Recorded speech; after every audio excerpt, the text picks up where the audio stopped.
밥을 먹을 수 있다는 근데 게. 근데 벌써 요한복음이 마지막 시간이라고요. 진짜 와, 벌써요? 맷돌이에 어이가 없네. 어이가 없네. 어이가 없네. 시간이 왜 이렇게 빨라? 갈수록 연기가 늘시는 것 같아요. 저는 이 요한복음 전체 중에 지난 시간에 이 말씀이 가장 은혜로웠던 것 같아요. 저한테는. 그 예수님의 그 받아들여 주시는 그 은혜와 네. 하나님이 하시는 일에 내가 기여할 수 있고 동참할 수 있게 하신 그 은혜.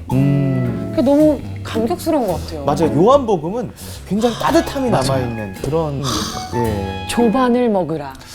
숯불 이렇게 다 제가 준비해 정말 놓으시고. 좋아합니다, 조반. 그러니까 더 와닿으셨구나. 아 정말. 선생님 안녕하세요. 안녕하세요. 잘 지냈어요? 네, 선생님. 네. 오늘이 벌써 요한복음의 마지막 시간이라고. 정말 그렇게 됐어요. 믿을 수가 없습니다. 정말. 와. 그러니까 우리가 1년 몇 개월이에요? 한 1년 3개월?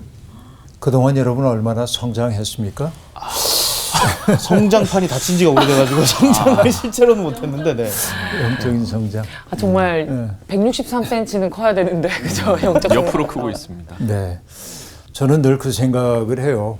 어느 목사님이 아무리 설교를 하고 말씀 전해도 사람들이 변화가 일어나지 않는다는 절망감에 사로잡혀서 어느 선생님을 찾아가서 선생님 설교해야 됩니까? 아무리 설교해도 사람들이 변화되지도 않아요. 그러자 그 선생님이 툭 던진 말씀이 있어요. 콩나물에 물 주기라. 콩나물에 물을 주면 그 물은 다 빠지잖아요. 밑에. 시로 밑으로 다 빠지죠. 심지어 그러나 신문지도 덮어야 돼. 네, 콩나물은 자라잖아. 그러니까 우리가 꾸준히 말씀 안에 머물다 보면은 나도 모르는 사이에 변화되었음을 느낄 수 있을 거예요. 연희엘 씨, 네. 혹시 그동안에 받았던 감동이나 이런 것들을 좀 노래로 표현해 주면 좋을 것 같은데 가능하겠어요? 네. 좋아. 연희엘의 노래로.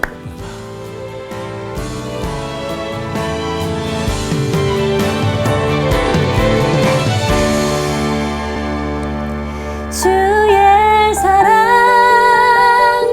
완전하신 사랑 세상은 줄 수 없는 크신 사랑 주의 사랑 그 선하신 사랑 평생을 드려도 갚을 길 없네. 여기까지 하겠습니다. 갚을 길이 없네. 네. 완전한 사랑, 네, 그 크신 맞아요. 사랑.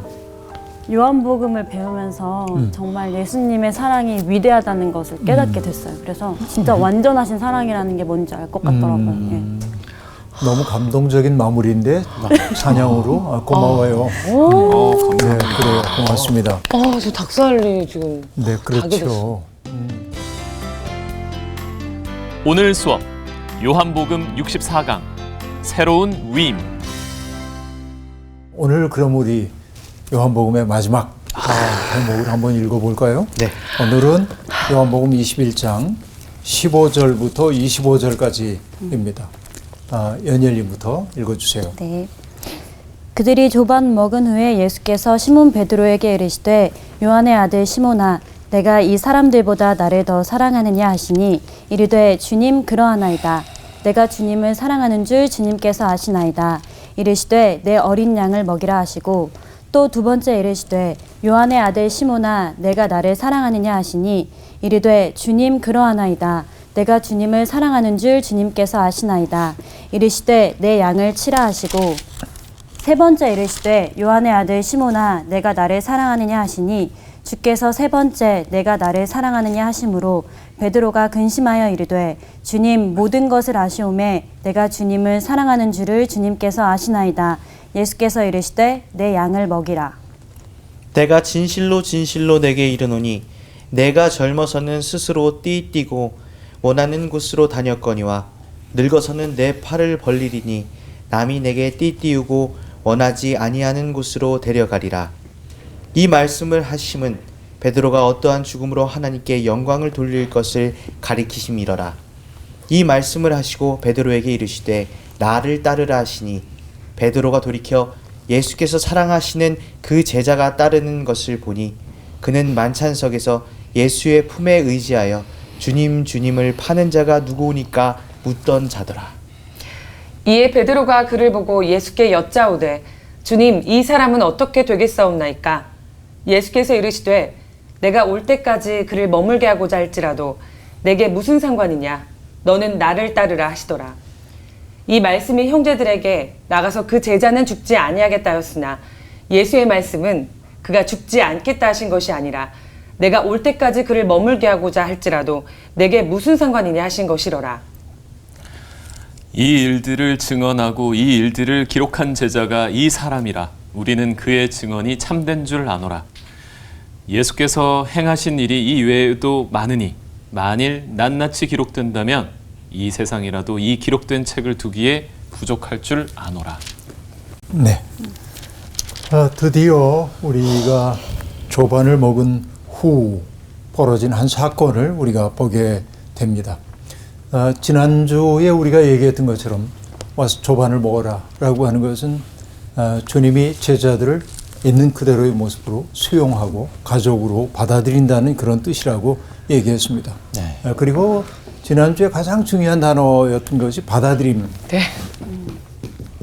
받아들임이기도 하지만은 받아들여짐. 내가 누군가에게 받아들여진다라고 하는 거. 바로 이것이 용서받음의 경험입니다. 내가 용서받을 만한 자격이 없는데도 불구하고 나를 그냥 있는 그대로 덥석 받아주시는 그 사랑이, 이 용서받음의 경험은 달리 얘기하면은 사랑받음이기도 하죠. 이것은 내가 존중되고 있다고 하는 것을 나타내기도 합니다. 내가 존중되고 있고 내가 아낌의 대상이 되었다라고 하는 느낌을 주는 거예요. 이게 참 중요합니다. 이게 다 연결되어 있어요. 이런 말들이. 그러니까 우리가 누군가를 받아들이기를 거부하는 순간 나는 누구를 용서하지 않는 것이고, 용서하지 않는다는 얘기는 너는 사랑받을 자격이 없어 라고 한 말이기도 하고, 아낌을 받거나 존중받지 않아도 돼라고 하는 것이 내면 속에 이미 들어가 있다고 얘기할 수 있어요. 그래서 받아들여짐의 체험을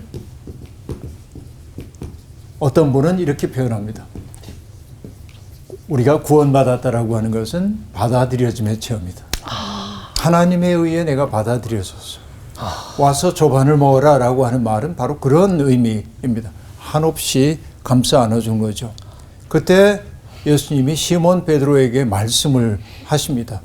뭐라고 얘기하냐면 요한의 아들 시몬아, 내가 이 사람들보다 나를 더 사랑하느냐 이렇게 물으시는데, 자, 자칫 잘못하면 이 사람들이 나를 사랑하는 것보다 너의 사랑이 더 크냐 이렇게 들릴 수도 있어요. 네, 그런 것 같아요. 그렇게 들리죠. 자칫하면.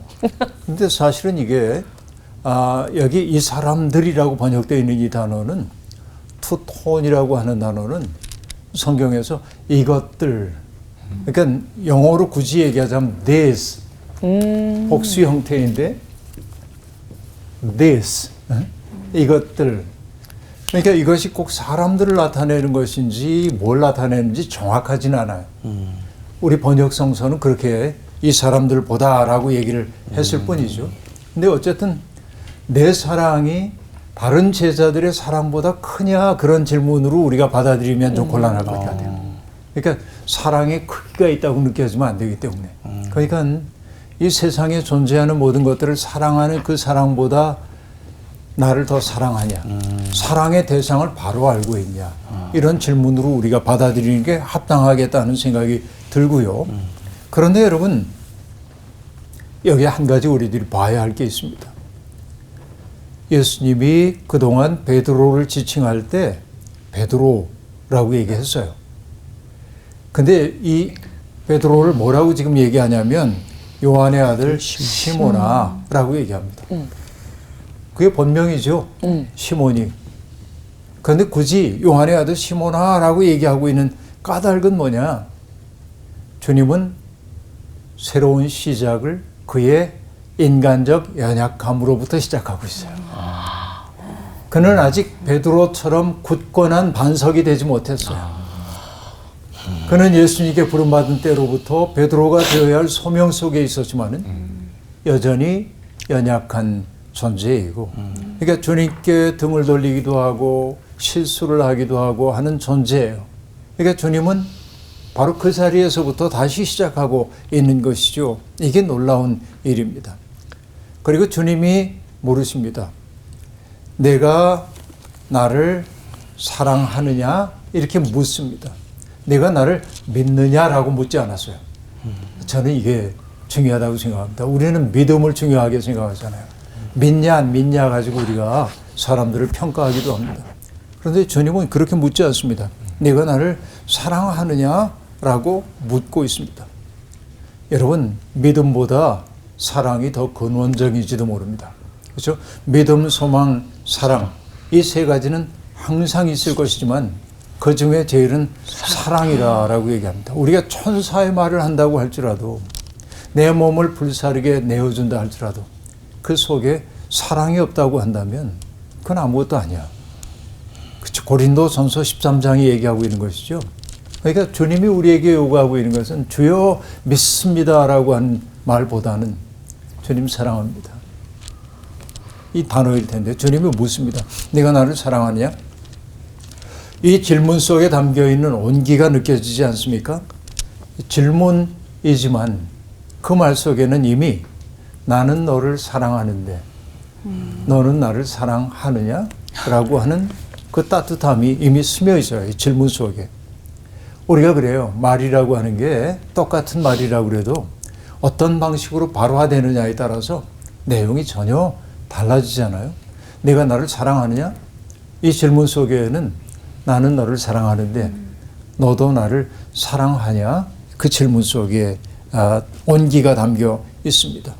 그러니까 주님은 베드로에게, 시몬에게 그동안 3년 동안이나 기쁨과 슬픔을 함께 나누고, 그리고 시련의 시간도 함께 견뎌냈고, 아픔도 함께 느꼈고, 또 말할 수 없는 그런 감격도 경험했던 그 사랑하는 동료로 다가가고 있습니다. 내가 나를 믿느냐라고 얘기하면 약간 객관화되는 느낌이 있습니다. 그런데 그렇게 안 하고 내가 나를 사랑하느냐? 그 사랑의 관계 속으로, 다시 얘기하면 사랑의 자장 속으로 끌어들이고 있음을 볼 수 있습니다. 이게 매우 중요합니다. 자, 이걸 저는 이렇게 표현해 봐요. 우리 관계가 끝난 거 아니지? 우리 여전히 사랑하는 거지, 서로. 친밀한 교제가 일어나고 있는 거지. 이렇게 좀 물으셨어요. 그러자 시몬이 대답을 하는데요. 이제는 정말 시몬은 피할 길이 없습니다. 자기의 존재 전체를 다 담아가지고 대답해야 합니다. 그렇죠? 그 가야바의 법정에서 있었던 그 하녀가 너도 그 사람 중에 하나지? 라고 얘기할 때 난 아니야 하고 얘기했던, 더 이상 그 베드로가 되어서는 안 됩니다. 그때는 두려움 때문에 자기 속에 있는 두려움이 불쑥 튀어나와가지고 그런 대답을 했지만은 내가 나를 사랑하느냐? 이 질문 앞에서 그 임시 방편으로 곤란한 상황을 모면하기 위해서 네, 사랑해요 이렇게 얘기하면 안 돼요. 이제는. 그렇죠? 자기의 존재 전체로 대답을 해야만 하는 것이죠. 그런데 베드로의 대답이 예, 제가 주님을 사랑합니다 라고 말하지 않아요. 흔쾌하게. 뭐라고 말하죠? 주님 그렇습니다. 내가 나를 사랑하느냐? 주님 그렇습니다. 그런데 뭐라고 얘기해요? 내가 주님을 사랑하는 줄 주께서 아시나이다 라고 얘기합니다. 내 사랑을 왜 모르세요? 이 얘기가 아니에요. 이 말 속에 담겨 있는 것은. 베드로는 주님을 사랑해. 그러나 자기의 의지를 믿을 수가 없어. 왜? 꺾였잖아요. 주님이 죽을지라도 난 함께 할 겁니다. 그랬는데 그것은 그의 의지적인 확신이었죠. 근데 어땠어요? 현실 속에서 무력했어요. 주님을 사랑합니다. 난 죽을 때까지 주님을 배신 안 할 거예요. 이렇게 안 합니다. 내가 주님을 사랑하시는지 주님이 아십니다. 다시 얘기하면 우리의 관계를 유지해가는 것은 나의 신실함이 아니라 주님의 사랑임을 나는 압니다. 이제는. 이게 시몬이 자기의 연약함을 받아들이기 시작하고 있는 것입니다. 그렇죠? 그러자 주님이 부탁하십니다. 내 어린 양을 먹이라 이렇게 얘기합니다. 자, 여기에 감동이 있어요. 지난주에 얘기했던 거 기억나세요? 그 부활 사건에서 나타났던 것이 첫째는 여성들에게 주님이 맨 먼저 몸을 드러내셨다고 하는 것이었고, 그 다음엔 뭐였어요? 두 번째가 뭐였죠? 주님이 당신을 사람들 앞에 나타날 때 사람들이 알아봤어요? 못 알아봤어요? 못 알아봤어요. 처음에 알아보지 못했다라고 하는 것이었고, 세 번째는 음식을 드실 때 눈이 열리는 경우가 있었다 하는 얘기했었죠. 네. 근데 또 다른 특색 하나가 여기에 이제 등장하고 있는데요. 그건 뭐냐? 소명을 주셔요. 가서 제자들에게 전해라. 혹은 숨을 내쉬면서 성령을 받아라 그러면서 세상에 나가 용서를 전해라. 이렇게 얘기해요. 소명을 주셔요. 근데 여기 베드로에게 주신 소명이 있어요. 내 어린 양을 먹여라 라고 얘기합니다. 자, 보면요. 베드로가 어린 양으로 지칭되고 있는 이들을 먹일 능력이 없어요. 주님을 부인했던 사람이잖아요. 그러나 주님은 그를 사랑하고 받아들이셨고 신뢰해 주면서 그가 할 수 있다고 하시는 거예요. 왜? 여러분, 자기의 연약함을 아는 사람만이 연약함에 휩싸인 사람을 도울 수 있어요. 그래서 우리에게 중요한 것은 뭐냐면 실패하지 않는 사람이 되는 게 아니라 실패한 후에 그 실패를 가지고 하나님 앞에 가서 그것을 빛나는 것으로 바꿀 수 있냐 없냐가 우리 인생의 가장 중요한 요소예요. 그러니까 한 번도 실패하지 않은 사람은 뭐라고 말하냐면 너 왜 그런 실수를 자꾸 해? 그렇죠? 알 수가 없어요. 이 사람이 실수하는 것을. 맞아. 마치 식탐이 별로 없는 사람이 안 먹으면 서러운 사람에게 사람이 왜 그렇게 물러 터졌어? 이렇게 얘기하는 격이에요. 아, 너무 슬프네. 슬프죠? 제가 이제 식탐이 별로 없는 편이기 때문에. 맞아. 예. 그러니까 이제 어떤 사람들이 이렇게 끼니를 굶으면 슬프다, 서럽다 하고 얘기하면 난 그게 무슨 얘기인지 잘 이해를 못할 때가 있어요. 왜냐하면 내 경험 세계 속에 별로 없는 것이기 때문에. 물론 나도 어린 시절에 굶주림을 경험해 본 적도 있습니다만 어쨌든 나의 경험 속에 없는 것을 이해하기란 매우 어려워요. 정말 어려워. 그래서 연약함이 복이 되기도 해요. 왜? 그 연약함 때문에 연약함 속에 휩싸인 사람들을 도울 수 있기 때문에 그렇습니다. 그렇죠. 이게 신비입니다. 근데 연약함 그 자체는 아니에요. 연약함을 경험해서 그 연약함을 하나님 앞에 가지고 가서 하나님이 그것을 빛나게 바꿔주셔야 돼. 그때 비로소 우리는 누군가를 도울 수 있는 사람이 되는 거죠. 그러니까 넘어짐의 쓰라림을 아는 사람이라야 속절없이 넘어진 자의 아픈 마음을 위로할 수 있는 거예요. 그러니까 예수 그리스도가 세상에서 인간이 겪는 모든 고통을 겪으셨기에 고통당하는 모든 사람들을 도우실 수 있었던 것처럼, 그렇죠? 예수 그리스도의 십자가의 신비는 바로 그런 데 있는 것입니다. 그러니까 예수님이 아주 초월적인 그런 분이어서 죽음 따위는 아무것도 아닌 거로 이렇게 여기고 언제나 평정해가지고 죽음이 나를 찾아왔을 때 오케이 오셨어요? 갑시다. 이랬던 분이라면 죽음 앞에서 떨고 있는 사람은 어떻게 돕겠어요? 슬픔에 처한 사람 어떻게 돕겠어요? 그러나 주님은 슬픔 경험하셨고 눈물을 흘리셨고 죽음 앞에서 어찌할 바를 몰라 당혹스러워하기도 하셨죠. 그러나 그런 슬픔과 두려움과 이것을 다 넘어서 일어나 가자라고 말하며 뚫고 가심으로 결국은 영원한 생명을 우리에게 비춰주시잖아요. 그래요. 연약함을 겪은 사람이라야 연약한 사람 도울 수 있습니다. 넘어짐의 쓰라림을 아는 사람이라야 속절없이 넘어진 사람을 일으킬 수 있고요. 자기 불화 때문에 울어본 사람이라야 자괴감 속에 있는 사람들에게 다가가 위로자가 될 수 있어요. 그렇죠? 이게 신비라고 얘기할 수 있습니다. 그 때문에 히브리서는 주님을 이렇게 얘기합니다. 히브리서 2장 18절 그가 시험을 받아 고난을 당하셨은즉 시험 받는 자들을 능히 도우실 수 있느니라 라고 말합니다. 히브리서 5장 2절은 이렇게 얘기합니다. 그가 무식하고 미혹된 자를 능히 용납할 수 있는 것은 자기도 연약에 휩싸여 있음이라 이렇게 말합니다. 그러니까 스스로도 아픔을 겪어봤기에 누군가를 도우실 수 있다 그렇게 말합니다. 얼마 전에 아프리카에서 주님의 복음을 전하고 있는 선교사님을 만났습니다. 세상에서 잘 나가던 분이에요.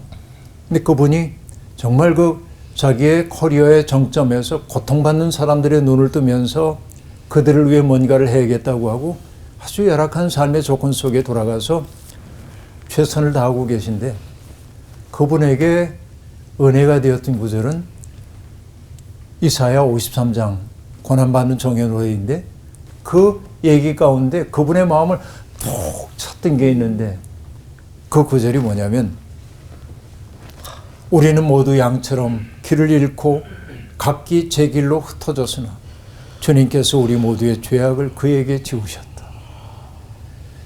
자기 세상에서 잘 나가니까 뭐 술 마시고 담배 피고 온갖 이렇게 지내고 있는데 양 같아서 각기 저마다의 길로 갔는데 그분이 우리의 연약함을 다 짊어지셨다는 그 얘기에 확 깨진 거예요. 그렇죠.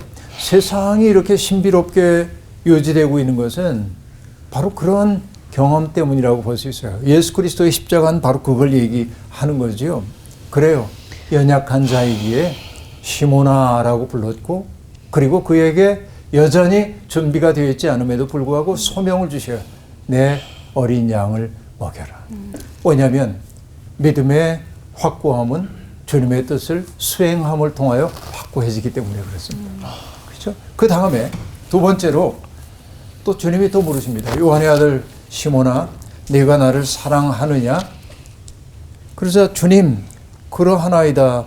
내가 주님을 사랑하는 줄 주님께서 아시나이다. 내 양을 치라. 똑같은 얘기예요. 그죠? 또 세 번째 이르시되 요한의 아들 시몬아, 내가 나를 사랑하느냐 하시니 주께서 세 번째 내가 나를 사랑하느냐 하심으로 베드로가 근심하여 말합니다. 주님, 모든 것을 아시오매 내가 주님을 사랑하는 줄을 주님께서 아시나이다. 예수님이 말합니다. 내 양을 먹이라. 여러분, 두 번째, 세 번째 질문, 내가 나를 사랑하느냐? 똑같은 질문이 세 번이나 반복되고 있습니다. 아니, 아까 대답했잖아요. 몇 번 물으시는 거예요? 왜 자꾸 물어보세요? 베드로는 안 그러잖아요. 주님의 질문이 던져질 때마다 생각하고 또 생각해야 돼. 깊어지는 거예요. 그 질문은 나를 성찰할 것을 요구하고 있어요. 나를 자꾸만 돌아볼 것을 요구하고 있어요. 그리고 세 번의 질문은 베드로가 주님을 세 번 모른다고 했잖아요. 그것을 풀어내는 일종의 과정이기도 하잖아요. 여러분, 제가 군목으로 전방에서 근무를 하고 있을 때 병사들에게 인격 지도라고 하는 것을 했습니다. 그 제목 자체가 무서운데 뭔가? 인격 지도 교육을 군목이 시키는데 별로 안 좋은 제목이에요. 근데 병사들에게 좀 힘을 주고 삶의 의미를 주라는 얘기겠죠. 그런데 와, 이제 어렵다. 지도받아야 할 대상으로 대상화한다는 게 난 마땅치가 않았는데 근데 어쨌든 가서 이제 병사들 이렇게 모아놓고 이야기를 하면은 모든 교육이 별로 안 좋잖아요. 군인들은. 그러면 소대장이나 이런 분이 나와가지고 이제 보고를 합니다. 몇 명 이렇게 이제 교육 준비 끝! 그러면은 이제 쉬어 그러고 저는 간부들 다 나가라고 그래요. 일단 간부들 다 나가시라고 그러고 병사들에게 자, 세상에서 가장 편한 자세를 취하라고 편안하게 얘기를 이제 하기도 했어요. 근데 사실은 생각해 보니까 내가 병사들 고문을 했는데 어떤 고문을 했냐면 종이를 나눠주고 자, 내가 던지는 질문에 한번 답을 해보세요. 나는 누구입니까? 그러면 나는 뭐 몇 중대 몇 소대 아무개 병장입니다. 뭐 이런 식으로 써요. 두 번째 질문, 나는 누구입니까? 그러면 갑자기 왜 또 똑같은 거 묻는 거야? 이제 그래요. 그래서 오타. 나는 아무개 아버지와 누구 어머니의 아들입니다. 뭐. 세 번째, 나는 누구입니까? 나는 어느 학교에 다니던 누구입니다. 이렇게 이제 써요. 19개 10번까지 가면 다 심각해져요. 이게. 여러분, 이게 정말 뭐냐면 자기에 대한 객관적 정보로 시작하잖아요. 처음에는. 근데 나중에는 자기가 좋아하는 것과 싫어하는 것을 얘기해요. 난 이런 걸 좋아하고 이런 걸 싫어하고, 자기 속에 있는 두려움을 얘기하기도 하고, 자기의 소원을 얘기하기도 하고, 내가 누구인지 모르겠다는 말도 나오고, 자기하고 만나기 시작하는 거예요. 근데 똑같은 질문이 지금 반복됨을 통하여서 결국은 뭐냐면 베드로가 주님에 대한 사랑을 더 깊어가도록 만들고 있어요. 결국 그 질문을 통해 주님은 베드로가 그 부끄러웠던 기억, 거기에 사로잡혀 있음에서부터 벗어날 수 있는 기회를 허락해 주고 있음을 알 수 있습니다. 흔히 이 대목을 가지고 설교하는 목사님들이 사랑하느냐는 첫째 질문과 두 번째 질문이 아가파오, 아가페에 해당되는 질문이고, 세 번째 질문은 필레오라고 얘기하면서 이 사랑의 표현이 바뀌었기 때문에 심오한 질문인 것처럼 말하지만, 사실 그 세 가지 질문 똑같은 질문으로 보는 게 오히려 더 온당합니다. 내가 나를 사랑하냐? 그런 질문입니다. 자, 사랑한다고 대답할 때마다 주님은 내 양을 먹여라, 내 양을 쳐라, 이렇게 얘기를 한 후에 얘기하십니다. 내가 진실로 진실로 내게 이르노니. 여러분, 주님이 어떤 말씀하실 때 진실로 진실로가 반복되면 심각한 거예요. 진실로 진실로 내게 이르노니 내가 젊어서는 스스로 띠띠고 원하는 곳으로 다녔거니와 늙어서는 내 팔을 벌리리니 남이 내게 띠띠우고 원하지 아니하는 곳으로 데려가리라 라고 얘기합니다. 자, 주님의 양을 친다는 게 어떤 의미인지, 어떤 심각함이 있는지를 드러내고 있어요. 이전에는 뭐냐? 나 좋을 대로 살았어요. 나 가고 싶은 곳 갔고, 내가 먹고 싶은 거 먹었고, 내 의지가 명하는 대로 살았어요. 그러나 이전에는 내 의지를 관철시키는 게 중요했지만은 내 양을 먹이라고 하는 주님의 소명에 붙들리는 순간 그는 더 이상 자기 삶의 주도권을 진 사람일 수가 없어요. 주님에게 주도권을 넘겨드려야 하는 거예요. 그래서 내 팔을 이제는 벌릴 텐데 다른 사람들의 도움을 내가 받아야 할 거고, 내 팔을 벌릴 거다. 이게 뭐처럼 보여요? 십자가. 그렇죠? 형태적으로 보자면 내 팔을 벌릴 거다라고 하는 얘기가 십자가를 암시하고 있어요. 그리고 남들이 내게 띠를 띄워줄 거다라고 하는 것도 뭐예요? 띠 띄우는 거, 결박. 그러니까 내가 그동안 좋아했던 것들을 더 이상 하지 못하게 될 거고, 나의 사랑에 매여서 내가 책임적으로 살게 될 때 너는 나의 운명 속에 동참하게 될 거야. 그 얘기예요. 이게 예수님이 하는 얘기입니다. 그리고 너를 원하지 않는 곳으로 데려갈 거다. 그렇죠? 우리가 원하는 곳은 어디죠? 평안한 곳, 따뜻한 곳, 친밀한 이들이 있는 곳. 그런데 베드로가 가야 할 곳은 어디예요? 적대감이 있는 곳, 아픔이 있는 곳, 차가운 곳, 냉랭한 곳. 주님을 사랑하지 않고는 감당할 수 없는 일이죠. 그러니까 우리가 십자가의 길을 걷는다고 하는 것은, 십자가가 우리를 구원한다고 하는 얘기는 십자가를 지는 행위 그 자체가 내가 원하지 않는 곳으로 주님이 나를 안내할 때 가는 거예요. 거기에 내가 누군가에게 구속되는 거 원하지 않지만은, 그러나 그분이 우리를 다른 곳에 묶으려고 할 때 거기에 나를 맡기는 거예요. 십자가 위에서 예수님이 마치 아버지 내 영혼을 아버지께 맡기나이다 라고 얘기했던 것처럼, 주님을 사랑한다는 것은 그거예요. 주님, 내 소원 들어주시면 제가 사랑할게요. 이거 아니에요. 주님을 사랑하기 때문에 그분의 운명 속에 들어가는 게 제자의 운명이다 하는 얘기입니다. 이게 정말 놀라운 얘기라고 볼 수 있어요. 그래서 결국은 이 말씀을 하신 까닭은 베드로가 어떤 죽음으로 하나님께 영광을 돌릴 것을 가리키심이라 그렇게 얘기하고 있고, 그리고 베드로에게 나를 따르라 라고 말하고 있습니다. 여러분, 내 양을 먹여라 그랬는데 지금 나를 따르라 그러잖아요. 두 번째 소명입니다. 이제는 새로운 세계 속으로 가는 거예요. 이전에는 뭐냐면 하나님 나라 꿈꾸면서 뭔가 가슴 벅찬 일들을 염두에 두고 주님을 따랐다면 이제는 고통을 아는 자로, 순환을 아는 자로, 자기의 한계를 아는 자로, 결국은 가야 할 길이 십자가의 길임을 알고 나를 따르라고 주님이 초대하고 있습니다. 그렇죠? 앞장서려고 하지 말고 뒤처지지 말고 나를 따라라 하고 얘기합니다. 그런데 베드로가 어떻게 하냐면 돌이켜 봅니다. 예수께서 사랑하시는 제자가 거기에 있는 것을 보고 만찬 석상에서 주님의 품에 의지하여 주님을 파는 자가 누구오니까 묻든 자로라, 사랑받는 제자가 있는 것을 보고 베드로가 물어요. 주님, 이 사람은 어떻게 되겠습니까? 그래서 주님이 대답하십니다. 내가 올 때까지 그를 머물게 하고자 할지라도 내게 무슨 상관이냐, 너는 나를 따라라. 여러분, 우리는요 따름과 돌아봄 사이에 살고 있습니다. 나를 따르라는 명령이 다 쓰러지기도 전에 베드로는 뒤를 돌아봅니다. 다른 제자가 보여요. 여러분, 은혜 속에 있지만 우리의 몸과 마음에 밴 습기는 사라지지 않았기 때문에 그렇습니다. 나는 그 고통스러운 길 가는데 얘는 어때요? 이렇게 묻는 거예요. 이 사람은 어떨 것 같아요? 이렇게 얘기하고 있습니다. 여러분, 우리에게 중요한 건 뭐냐면 소명을 비교하면 안 됩니다. 각자에게 주어져 있는 소명이 많아요. 여러분, 비교하는 마음이야말로 영혼의 올무가 될 때가 아주 많이 있는 것입니다. 주님은 단호하게 말씀하십니다. 너와 무슨 상관이냐. 너는 너의 길이 있고 저 사람은 저 사람의 길이 있어. 그러니까 저 사람이 하나님께 받은 은사와 소명을 부러워하지도 말고 비교하지도 말고 저 사람은 이런데 왜 나는 이러냐고 얘기할 것도 없고 저마다의 자기 소명을 감당하면 그만이라는 거예요.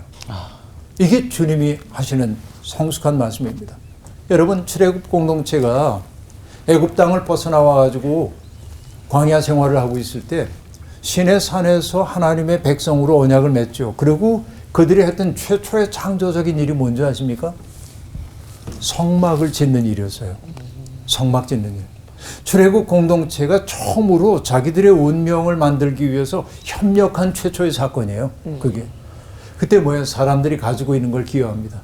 금붙이를 내는 사람도 있고 맞아. 가죽을 내는 사람도 있고 실을 내는 사람도 있고. 그런데 그들은 비교하지 않았습니다.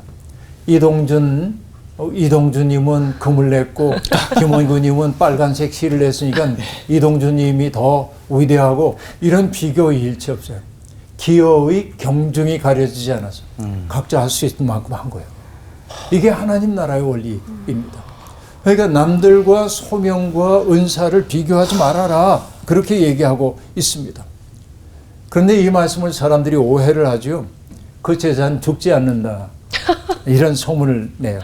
그러나 주님이 하신 말씀은 그가 죽지 않는다 하는 말이 아니고 내가 올 때까지 그를 머물게 하고자 할지라도 내게 무슨 상관이냐. 그의 운명에 대해서 부러워하지도 말고 질투하지도 말고 각자의 삶을 살아가라 하는 얘기입니다. 이걸 받아들일 때 우리 삶이 자유로워지거든요.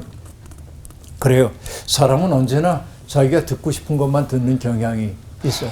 아직도 베드로가 성숙한 믿음의 자리에 서지 못했음을 보여줍니다. 어쨌든 이 얘기 다 마무리하면서 마지막 대목입니다. 이 일들을 증언하고 이 일들을 기록한 제자가 이 사람이라. 그렇죠? 이 사람, 우리는 편의상 요한이라고 얘기를 합니다. 네. 우리는 그의 증언이 참된 줄 아노라. 그가 지금까지 해왔던 게 다 증언입니다. 어떤 증언? 예수님이 하나님의 아들이고 구원자라고 하는 증언이고 그 증언이 참되다라고 얘기합니다. 그런데 예수께서 하신 일이 이 일 외에도 많은데 그 일을 낱낱이 다 기록한다고 한다면은 이 세상이라도 기록된 책을 두기에 부족할 거다라고 얘기하고 있습니다. 이래서 이 책은 더 큰 증언을 향하여 열려 있음을 볼 수 있죠. 그렇습니다. 여러분, 주님을 따르는 사람들은요, 언제나 주님을 바라봐야 되지 옆을 바라보면 안 됩니다. 옆을 바라보는 순간 우린 비교하게 돼요. 그렇죠. 각자 각자에게 주어져 있는 소명이 있어요. 그리스도의 몸으로서의 교회도 보면 굉장히 중요한 역할을 하는 것 같은 지체도 있고 그렇지 않은 지체가 있는 것도 보입니다. 그러나 그 모든 것들이 연합돼 가지고 그리스도의 몸을 이루잖아요. 그러니까 나는 이렇게 죽도록 고생하는데 저 사람은 왜 저렇게 편하게 지내는 거야? 이런 소리 하지 말자는 얘기예요. 엄청 찔려. 나 어떡하지? 아, 정말 가시방석이야. 저한테만 얘기하시는 것 같아요. 아, 방향이 이렇게 됩니다. 시선이 좀. 역시 세안이. 그래서 디트리 보네포 목사님, 그러니까 나치에 의해 순교를 당한 디트리 보네포 목사님은 나를 따르라는 책에서 이렇게 얘기합니다. 따르는 이는 언제나 그리스도만을 바라본다. 그는 그리스도와 세상을 함께 바라보지 않는다. 그는 결코 이러한 양다리 걸치기를 하지 않고 무슨 일을 하든지 그리스도만을 따른다.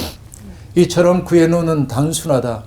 그의 눈은 철두철미 그리스도에게서 나오는 빛의 머물므로 전혀 어둡지 않고 흐릿하지도 않다라고 말합니다.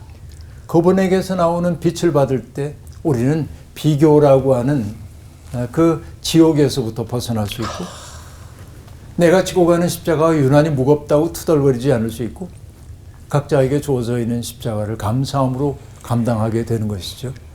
여러분 요한복음과 함께 떠나온 이 산책을 통해서 여러분의 믿음이 깊어지길 바라고 정말 그리스도의 손과 발이 되어서 이 땅 어두운 세상에 등불 하나 밝히는 마음으로 살 수 있으면 좋겠습니다. 그동안 경청해 주셔서 고맙습니다. 네. 감사합니다. 감사합니다. 두배 박수. 오늘 요한복음 마지막 시간이었는데 어떻게 들으셨어요?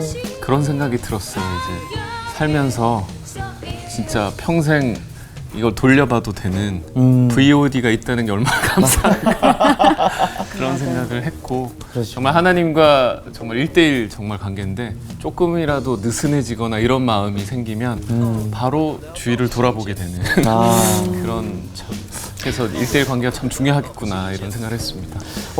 오늘 시작하기 전에 사실 차일규 아나운서님께서 연희애 씨처럼 한번 살아보고 싶다는 얘기를 저한테 했었거든요. 네. 근데 오늘 딱 선생님께서 말씀하신 게 자기 소명이 소명을 비교하지 마라라는 그러니까. 얘기를 딱 하자마자 그것도 들었어? 저는 그 연약함을 하나님이 만드셔서 빛으로 발산시키시는 그 하나님의 어떤 손길을 얘기하셨을 때 그 사람들을 더 이해하고 위로하는 그런 손과 발이 되는 사람이 돼야겠다 이런 생각이 들었어요. 맞습니다. 오늘 처음 시작을 잘 해주셨는데 연희애 씨 오늘 어떻게 마지막 어떻게 들으셨나요? 정말 저는 그 요한복음 배우면서 가장 기억에 남았던 구절이 예수님의 양식은 나를 보내신 분의 뜻을 행하고 그의 일을 온전히 이루는 것이라고 했던 그 말씀이 계속 기억이 남더라고요. 그러니까 보내신 하나님의 일을 행하는 것이 나의 양식이라고 한 게 이게 삶이 돼야겠다.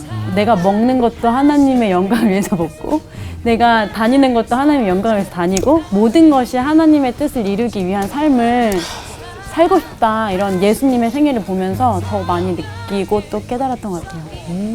이렇게 말씀 딱 들으면 바로 감동이 오는데 그 말씀을 듣는 와중에 베드로가 쟤는요 했던 것처럼 저도 자꾸 저렇게 그래서 아니 그게 위로가 되는 거예요. 정말 베드로를 보면서 너무너무 위로가 된다. 네. 그럼 오늘 그 요한복음 마지막 시간을 가졌는데요. 그럼 마지막 멘트는 이렇게 시작을 하도록 하겠습니다. 여러분 소명을 비교하지 마십시오. 옆을 보지 마시고까지 하시면 여러분 다 같이 주님만 바라봅시다. 이렇게 좋습니다. 주님만 바라봅시다로 마무리를 했으면 좋겠습니다. 네. 어떻게 요한복음 마지막 시간 여러분 따뜻하셨나요? 여러분 소명을 비교하지 마십시오. 옆을 바라보지 마시고 주님만 바라봅시다. 따뜻하다. 따뜻해. 요한복음 끝났어요.